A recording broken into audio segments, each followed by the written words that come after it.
मैं सुधा ठाकुर। आज का हमारा विषय है निर्गुण भक्ति धारा, और निर्गुण भक्ति धारा में भी संत काव्य।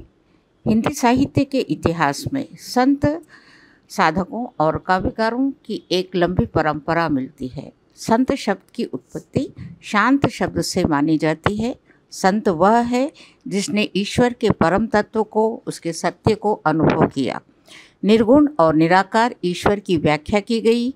ईश्वर को सत्व, रज और तम गुणों से परे माना गया। ईश्वर को सर्वव्यापक माना गया और प्रकृति में ईश्वर के रहस्य को खोजने का प्रयास किया गया। संत काव्य धारा के प्रवर्तक कबीरदास जी थे। इस शाखा के कवियों ने अपने ज्ञान के माध्यम से ईश्वर की प्राप्ति चाही है। ज्ञानाश्रयी या संत काव्य की प्रमुख प्रवृत्तियाँ इस प्रकार हैं। भावगत प्रवृत्ति, संतों की साधना और वाणी का क्षेत्र केवल स्वांत सुखाय या व्यक्तिगत मुक्ति न होकर सामाजिक कल्याण या लोक कल्याण था। उनका संघर्ष अंतः और बाह्य दोनों क्षेत्रों में विद्यमान पाखंडी प्रवृत्तियों से था। इन कवियों ने निराकारवाद, व्यवहार जगत की पवित्रता, चित्त की शुद्धता, प्रेम तत्व का समर्थन किया। राम के परम तत्व स्वरूप से था। इनकी रचनाओं में प्रेम तत्व की तीव्रता है। इनके लिए ईश्वर निर्गुण, निराकार, अविगत और अविनाशी है। भजन और नाम स्मरण, इन संत कवियों ने ईश्वर का नाम स्मरण महत्वपूर्ण माना है। मन, तन, वचन और कर्म से ईश्वर के स्मरण को आवश्यक माना है। इन कवियों ने ईश्वर प्राप्ति के लिए नवदा भक्ति को मान्यता दी है। तीसरा, अवतारवाद का विरोध। इन संत कवियों ने अवतारवाद और ब्रह्मेश्वरवाद का खंडन किया है। इनका विश्वास था कि ईश्वर जन्म मृत्यु के बंधन से मुक्त है। चौथा, गुरु की महिमा। सभी संत कवियों ने गुरु महिमा का वर्णन किया है। गुरु को ईश्वर से भी अधिक माना है। सब संत गुरु के दिए गए ज्ञान द्वारा ही ब्रह्म की प्राप्ति हो सकती है, ये इनका विश्वास था। सद्गुरु ही सच्चा मार्गदर्शक है। पांचवा, जाति पाति, आडंबर और रूढ़ियों का विरोध। संत कवियों ने छुआछूत, जाति प्रथा, ऊंच नीच की भावना, अंधविश्वास और सामाजिक कुप्रथाओं का कड़ा विरोध किया और अपने दोहों के द्वारा उन्हें मिटाने का भी प्रयत्न किया। रहस्यवाद, संत कवियों ने आज शंकराचार्य के अद्वैत को माना है। उनका रहस्यवाद साधनात्मक था। हठयोग, समाधि और संयम को प्रधानता दी। जीव और परमात्मा को प्रेमी और प्रेमिका के रूप में माना है। माया और नारी से सावधानी, संत कवियों ने नारी को माया का प्रतीक मानकर ईश्वर प्राप्ति में उसे अवरोधक माना है। भाषा और शैली, संत कवियों की भाषा सरल, स्पष्ट और आडंबर विहीन थी। इनके काव्यों में भारत की सभी भाषाओं का प्रयोग हुआ है। मुक्तक और दोहा शैली का अधिक प्रयोग हुआ है। इस प्रकार संत कवियों ने अपनी अमृतवाणी से उनके उपदेशात्मक स्वरूप ने तत्कालीन समाज के अनैतिक रूप का विरोध कर नैतिकता की प्रतिष्ठा की। इस काव्यधारा में के प्रमुख कवि कबीरदास, रैदास, गुरु नानक और सहजोबाई आदि हैं। अगली भक्ति धारा है सूफी काव्य। सूफी शब्द को लेकर विद्वानों के अनेक विचार है। कुछ विद्वानों ने इस शब्द को मदीना के मस्जिद शब्द से जोड़ा है। कुछ अन्य विद्वानों का मानना है कि जो लोग शुद्ध आचरण, स्वच्छता और पवित्रता के हैं वे ही सूफी माने गए हैं। सूफी मत का उद्भव और विकास के संबंध में कई विद्वानों का यह मानना है कि सूफी मत का आदम में बीज पवन, नूह में अंकुर, इब्राहिम में कली, मूसा में विकास, मसीह में परिपाक और मोहम्मद में मधु का फलागम हुआ है।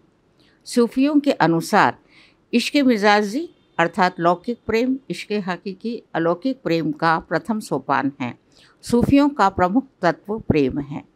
सूफी तत्व के मुख्य तत्व, पहला प्रेम सूफी मत में प्रेम को विशेष स्थान दिया गया है। सूफियों की दृष्टि में प्रेम परमात्मा मिलन का एकमात्र साधन है। आत्मा या साधक परमात्मा रूप नारी के अलौकिक सौंदर्य पर मुग्ध होकर प्रेम मार्ग पर निरंतर बढ़ता जाता है। दूसरा, साधक की अवस्थाएं। सूफी मार्ग में साधक की 4 अवस्थाओं का वर्णन किया गया है। नासूत, दूसरा मलकूत, तीसरा मरिफत और चौथा हकीक। इन अवस्थाओं से होता हुआ साधक अपने चरम लक्ष्य को प्राप्त करता है।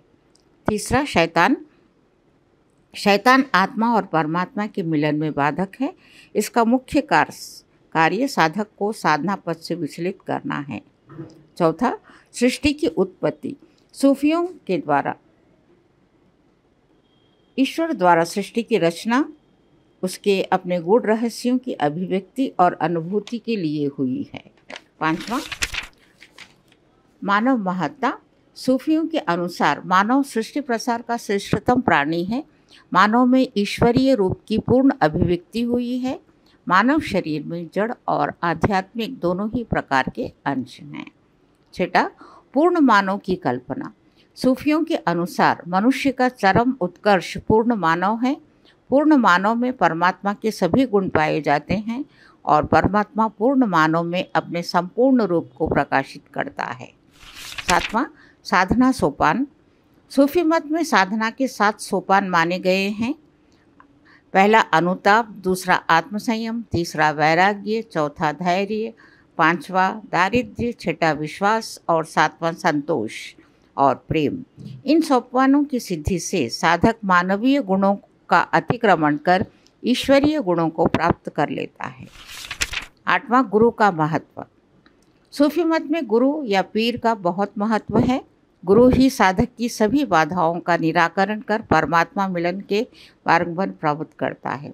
सूफी गुरु के अंधानुकरण को श्रेष्ठ मानते हैं। इन सब के अतिरिक्त सूफी कुरान के पारायण, आत्मनिग्रह, चिंतन तथा मौन जप को भी अधिक बल देते हैं। सूफी काव्य की विशेषताएं।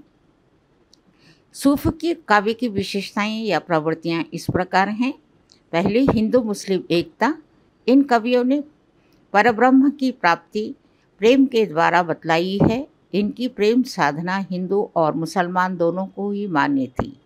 दूसरा, हिंदू संस्कृति के प्रति उदारता। इन कवियों ने अपने साहित्य में हिंदू धर्म के सिद्धांतों, आचार विचारों का सुंदर चित्रण किया है। हिंदू आदर्शों की प्रतिष्ठा अपने पात्रों में की है। 6 ऋतुओं और 12 मासा का वर्णन किया है। प्रसंगानुसार भारतीय ज्योतिष और आयुर्वेद और रसायन शास्त्र का भी वर्णन किया है। तीसरा, लोक पक्ष। सूफी कवियों ने समिष्ट की भावना के कारण इन्होंने अपने प्रेम काव्यों में लोक जीवन का चित्रण किया है। इन कवियों ने जनसामान्य के अंधविश्वासों, तंत्र यंत्र प्रयोगों, जादू टोनों डायनों की करतूतों, विभिन्न उत्सवों, लोक व्यवहारों, तीर्थों और व्रतों तथा अन्य सांस्कृतिक वातावरणों का चित्रण अत्यंत सजीवता से किया है। चौथा, नारी विषयक दृष्टिकोण। सूफी साहित्य में प्रेम तत्व की प्रधानता होने के कारण नारी के प्रति उनका दृष्टिकोण अत्यंत उदात्त है। उनकी प्रेम साधना का साध्य नारी है, अतः नारी को अलौकिक गुणों से युक्त बतलाया गया है। पांचवा, प्रबंध कल्पना। इन कवियों ने लौकिक प्रेम कहानियों का आश्रय लेकर अलौकिक प्रेम की अभिव्यंजना की है। इन लोगों ने जो नायक और नायिका का चित्रण, बाधाओं का वर्णन, नगर, समुद्र आदि का विस्तार पूर्वक वर्णन किया है, उस कारण से इनका काव्य प्रबंध काव्य की श्रेणी में आता है। छठा, शैली। इन कवियों ने फारसी की मसनवी शैली को अपनाया है। काव्य में कथा को प्रारंभ करने से पूर्व ईश्वर वंदना, मोहम्मद साहब की स्तुति की गई है। इनकी शैली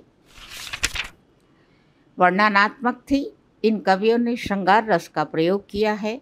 उपमा, उत्प्रेक्षा और रूपक अलंकारों का प्रयोग किया गया है। दोहा, चौपाई, सोरठा, सवैया, बरवे आदि छंदों का प्रयोग किया है। भाषा। इन कवियों ने मुख्य रूप से अवधी भाषा का प्रयोग किया है, कहीं कहीं भोजपुरी और ब्रज भाषा का भी प्रयोग हुआ है। प्रेमाश्रयी शाखा या सूफी मत का साहित्य के पहले कवि हैं जायसी। जायसी सूफी काव्य धारा के प्रवर्तक माने जाते हैं। इन्होंने पद्मावत, अखरावट और आखिरी कलाम लिखा है। आखिरी कलाम में मोहम्मद साहब का वर्णन है। अखरावट में ईश्वर, जीव, ब्रह्म, सृष्टि निर्माण, गुरु तथा धर्माचार का सैद्धांतिक विवेचन है। पद्मावत एक उच्च कोटि का महाकाव्य है। रसराज श्रृंगार का बहुत अच्छा चित्रण किया गया है। इस काव्य में महाकाव्य जयसी ने परिगणन शैली, उपमान शैली, प्रतीक शैली और रहस्यात्मक शैली को अपनाया है। पद्मावत में चरित्र चित्रण की अनेक रूपता है। यहाँ राजा रत्नसेन और रानी नागमती की प्रेम गाथा है। जायसी के बाद इस शाखा के प्रमुख कवि उस्मान हैं, जिन्होंने चित्रावली की रचना की।